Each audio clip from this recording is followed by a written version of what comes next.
Hello artists, and my name is Roy. Welcome back to Phoenix Wright story. We are from where we left off, and let's just begin, because I recorded so many episodes before, and anyways, just begin. What was you guys were talking about? A memory of a crime that I committed. A memory of murder.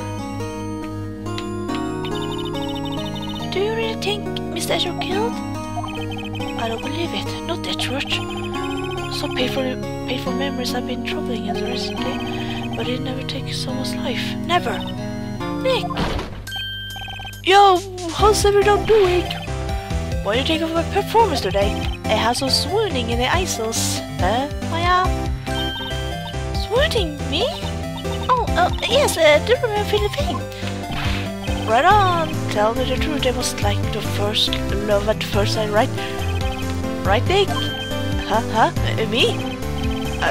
Well, maybe my heart skipped a beat or two.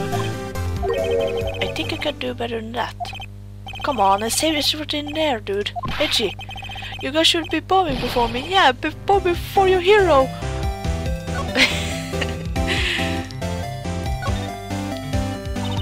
Nick, why do you trust Mr. Ezra so much? I mean, he's changed recently, true. But when we first met him, he was kind of a jerk, don't you think? You didn't know him back then. Back when he wanted to become a defense attorney. Wait, was that when you two were classmates? Yes, in grade school. They saved us, Miles. They saved me, Miles, and Larry. They saved me, and I will never forget it. That's why I became a defense attorney, you know. What? Hey, Larry, what's he talking about? Huh? Sorry, I kinda forgot. Okay, Nick, out with it. I'm going to hear this story today, and that's final. Okay. It's kind of a long story, so hang in there. It was beginning of spring, 4th grade. I was on trial, a class trial. A class trial? Oh my god! You remember Larry, spring, 4th grade? A kid in my class got his lunch money stolen. Lunch money? Our school was really small. Every month kids would bring in an envelope with money for lunch from home. Oh, I see! Anyway, this kid's envelope disappeared with 38 bucks still in hindsight. Oh yeah, no, that I mentioned, I do remember that. I can see why you did forget though. You were out of school that day. Anyway, the envelope had been stolen during PE class. I was coming down with a cold, so I skipped PE that day. I was the only one not in class. So they thought you did it? Yeah, the kids in class said they should be put on trial. Trial? So next time we held a classroom trial with me as the defendant. Oh, I didn't do it. Guilty did it. Guilty did it! What was you, thief? Give me my money back, you're such a meaning, no one play with you. You just admitted you did it, you hide the truth, you have told us the truth. You should be alone in these days. Oh my god! Poor Phoenix! Now Phoenix, saying you know you shouldn't steal people's money, it's not right. In the end, even the teacher thought it done it. Apologize to the class, Phoenix.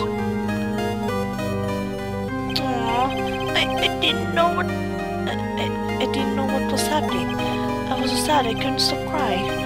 Everyone was staring at me like I'd done it. I tried to apologize and went over to where the boy was sitting.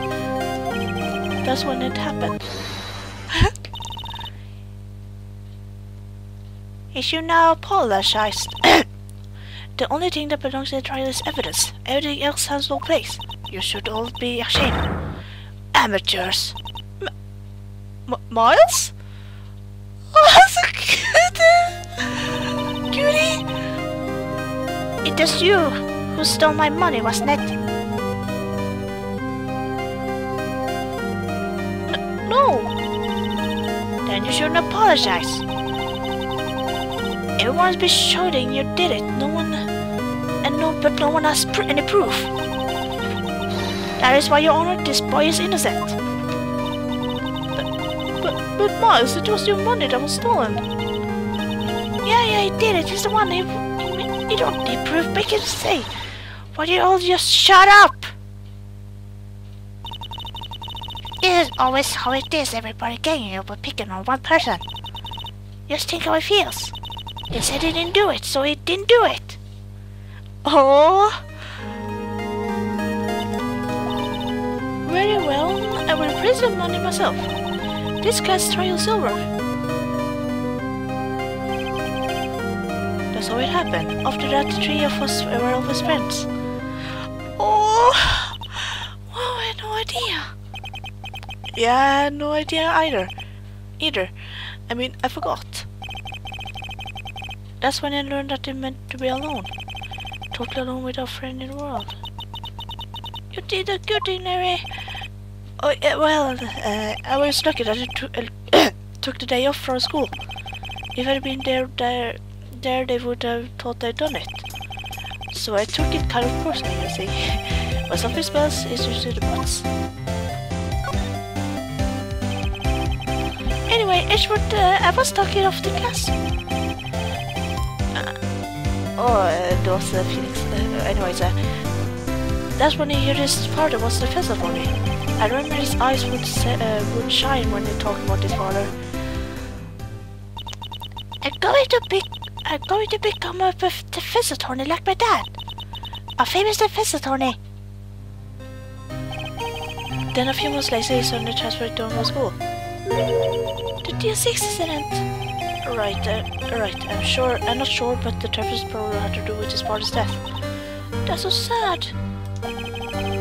It was several years later when I heard his first name again.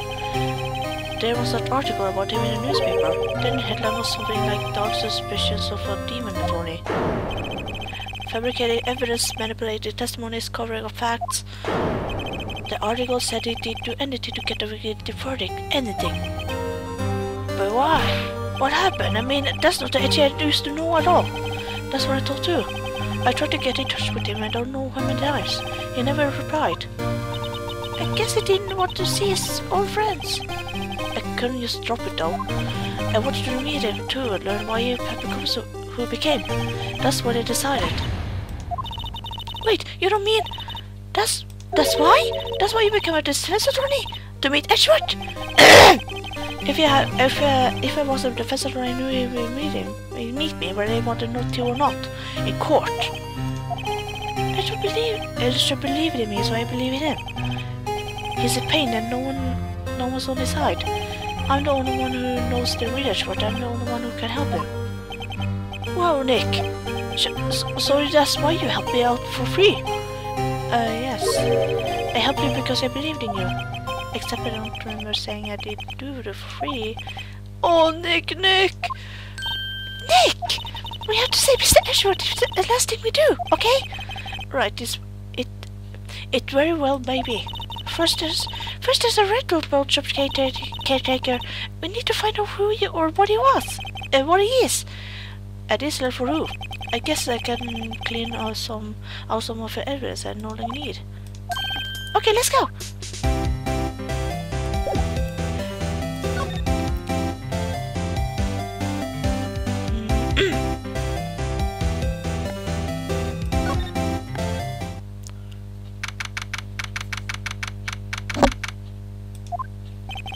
He's out again.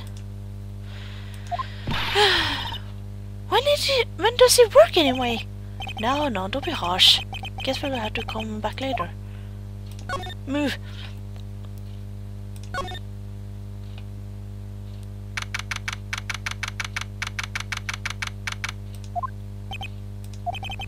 It looks as grim as ever, also is. Mr. Edward, I heard a story about the class trial. Class trial? What do you mean? You don't remember? No, I don't. Your lunch money was stolen, wasn't it, in Fortnite? Lunch money? Oh, right. Yes, I seem to remember something like that.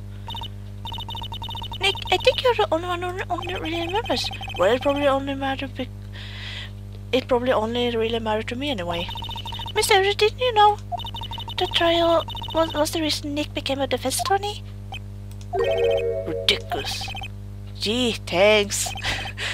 That said, It does sound like the kind of thing you did do. You haven't changed a bit, have you, Wright? So simple to a fall demon. Well, maybe yeah, but I think you've changed too much, Edward.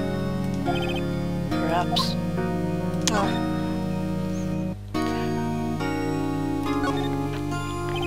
Hey, Edward, why did you become a prosecutor anyway?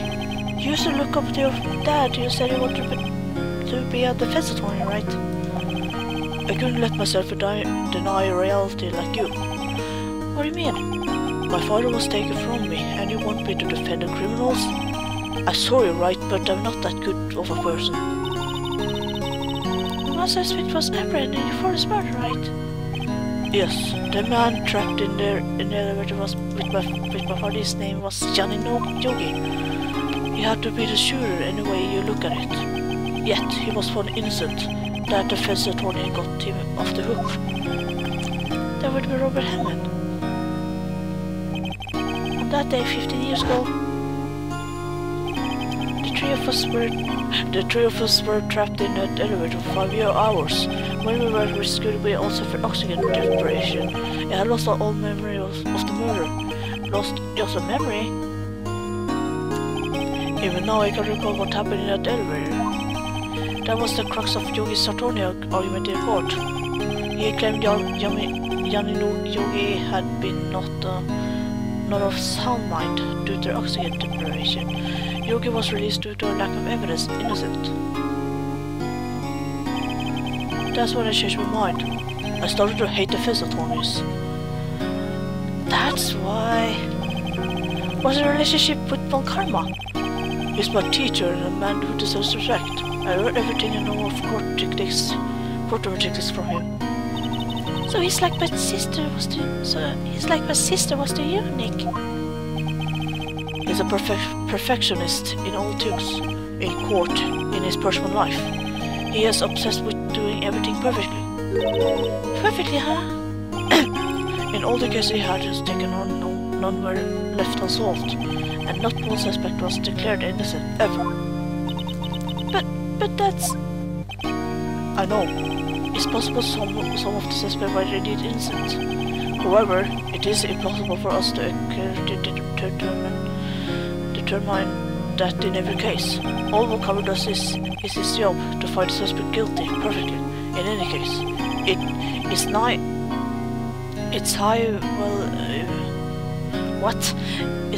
impossible to find a weakness in him. Should a weakness appear, he would do everything in his power to make it go away. Edward, if what you're saying is true, you had to perform guilty sentence tomorrow. He's right! Now stop trying to praise the enemy, Miss Edward. It's a strange situation in which I find myself, I will admit. No kidding.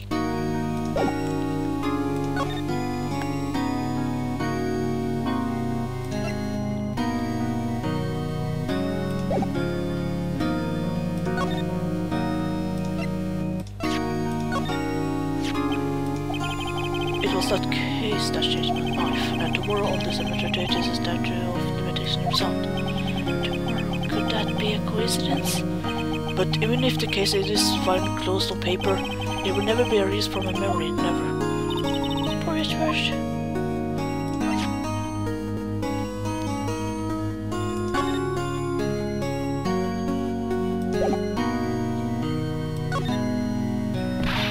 Nick, no!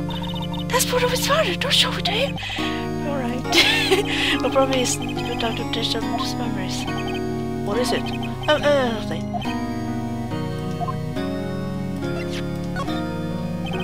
Sorry, I'm not sure I can help you with that. Yeah, I tried.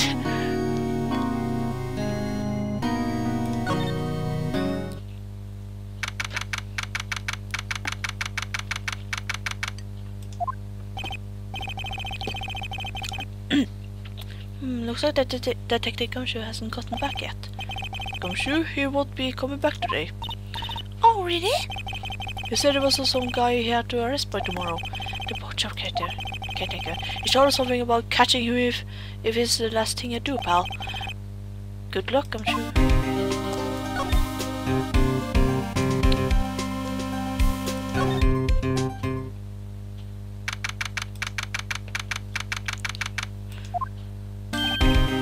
Hey, Gumshoe.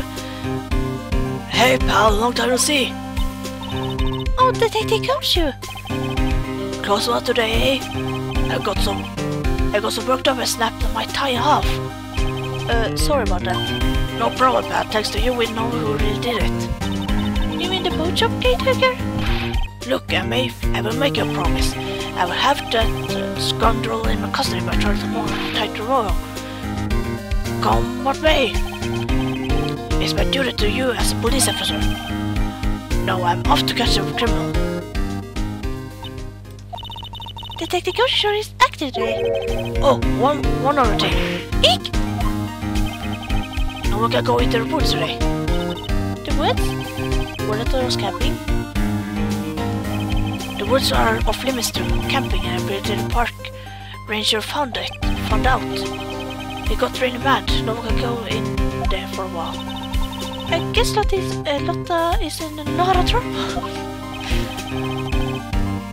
Anyway, I will see you tomorrow.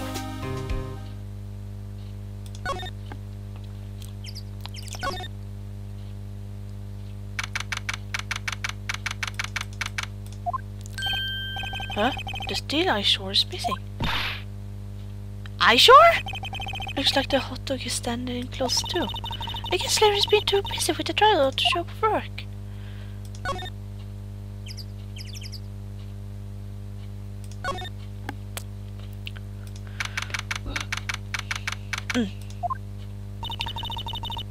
That old taker got away. Yep, and I imagine he might be the real murderer. I know that clearing on the road anywhere. Oh, hey, Crossberg! It's long time no see. Hello. What might you be doing here? Out for a walk? Oh, the days of you like this settle fresh lemon. You see, Mr. Crossberg, this is no time for idle reminiscing. Mr. Edward's trial ends tomorrow. That is true, yes. But from what I saw of the race trial, Edward should be fine, right? Well, I'm not sure about that. What do you mean by that? Well, I'm not sure. If you find anything out, come by my office at once. I may be able to offer you some assistance. Thanks. Bye. What do you think Mr. Crossberg was doing here anyway? Who knows? Maybe he knew the murderer.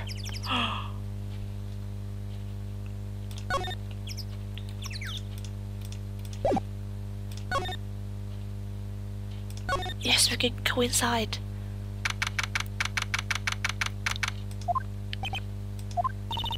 Nobody's home. Hello, squawk! Quack! Hey, Smalley! I wonder where your orders come, Polly. Hello, squawk! I can't believe he didn't run off and leave his poor parrot to fend for herself. Hello, squawk!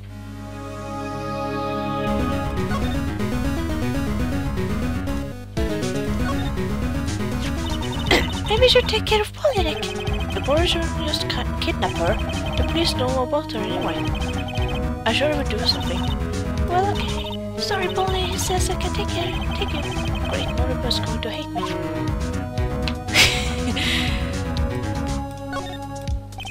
The fishing pole looks expensive. Maybe we should bring it to Detective Gumshoe. Do you think the caretaker would mind? Well, we can just leave him at the mental station. Maybe we'd better not. Oops. It doesn't look like he's been using much. You're right. I guess the pasta restaurant thing was a lie. What? You thought it was the truth? Everything's cold. It looks like he didn't turn his heater on. I guess he hasn't been back ever since the trial. Everything's cold. That reminds me, Nick. He knows the number to the safe, right? Yeah, that's right. Polly, what's the number to the safe? 1228 squad! Let's open it, Nick. Come on. I'm sure there isn't any money there. Aww. But hey, it keeps locked, right? So there must be something of value in there. so sure. Okay, Nick, let's see what's in there. I guess there might be a clue too. The only thing here is the letter. A letter? Oh, boring. There's no name or signature on this thing. It's handwritten in very precise, clear letters. Get your revenge on Miles Edgeworth. Edgeworth? No, Nick! Why would Mr. Edgeworth's name be on it? What should I know? I'm going to read the whole thing. Get your revenge on Miles Edgeworth. It also says this is your last chance. Now is your time to get revenge on the two men who ruined your life. The rest of the letter goes on to describe the murder plot in detail. Calling Edgeworth out the name, getting about 5 tries. This is exactly what I figured out to try the trial. It's all here, in perfect details.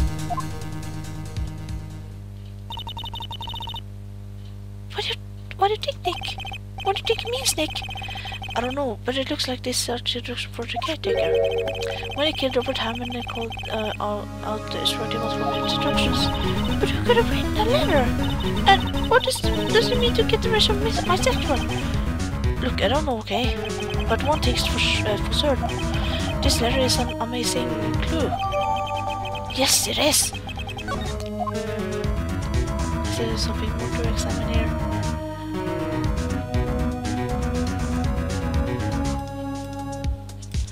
There's nothing more here, so go out and then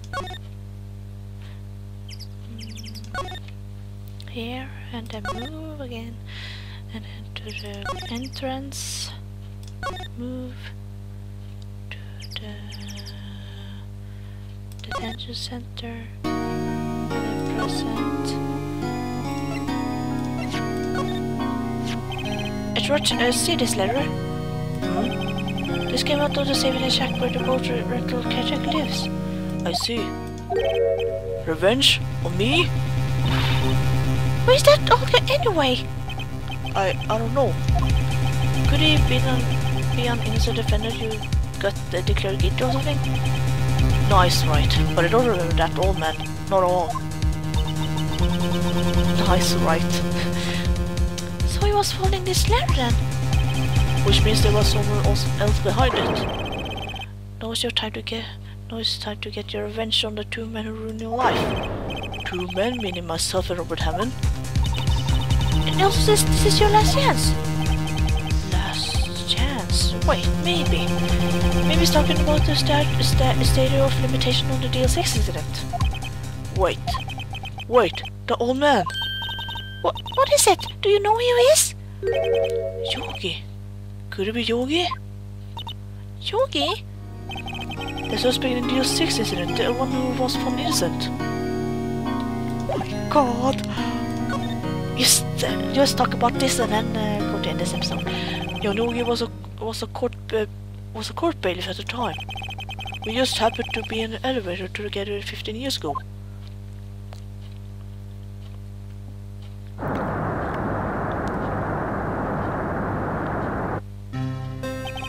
The quake was incredibly strong. Before I knew it, everything was dark. We were there for so long time it felt like forever. The air thinned and the darkness closed in on us like in that little box. We became unsettled. Help, I can't breathe! Quiet, I said quiet, you're not making this any easier. I want to get out, help! Get us out! Don't shout, you will just use up your oxygen. That's all I remember. When I came to, I was in a hospital bed staring up at the ceiling. In court, Johnny Yogi's mental condition was called into question. They claimed that oxygen deficiency and stress caused temporary insanity. In the end, the claim passed the court and Yogi was found innocent. Huh? But isn't that strange? This is the detective to get revenge on Edgeworth. Why would he want to take revenge on you? Right. Yeah? There's something that's been troubling me these last few days. I didn't know whether or not I should tell you. You mean the nightmare? It's a nightmare I had. A memory of a crime that I committed. A crime you committed? A memory of a murder. I think the time has come to tell it all. Okay, guys, now I have to end this episode. We're going to hear about the nightmare now. So, in the next episode, thank you for watching. Leave a like, comment, and subscribe, and I will see you in the next episode. Bye bye.